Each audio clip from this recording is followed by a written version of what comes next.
Welcome to the Tech Egg. Don't get scrambled. Enjoy the video. In this video, I will explain how to play Assetto Corsa Competizione. First, ensure your PlayStation 5 is ready with your preferred controller or steering wheel setup.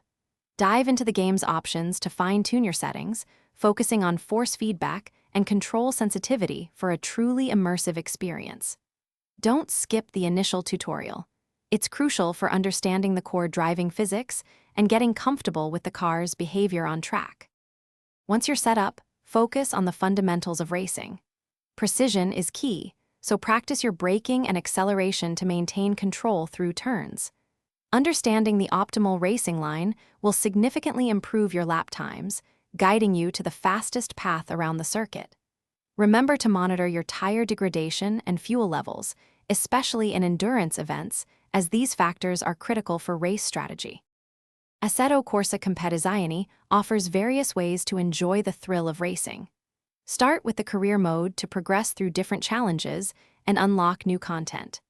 Custom races allow you to practice specific tracks and car combinations against artificial intelligence.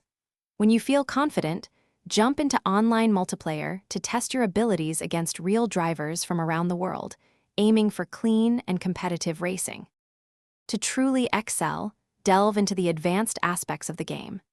The in-game telemetry provides valuable data to pinpoint areas for improvement in your driving. Don't be afraid to adjust your car's setup. Small changes to suspension or aerodynamics can make a big difference on different circuits. Most importantly, consistent practice is the foundation of mastery. The more you drive, the more intuitive your control will become. Thanks for watching. Consider subscribing if I helped unscramble your problems.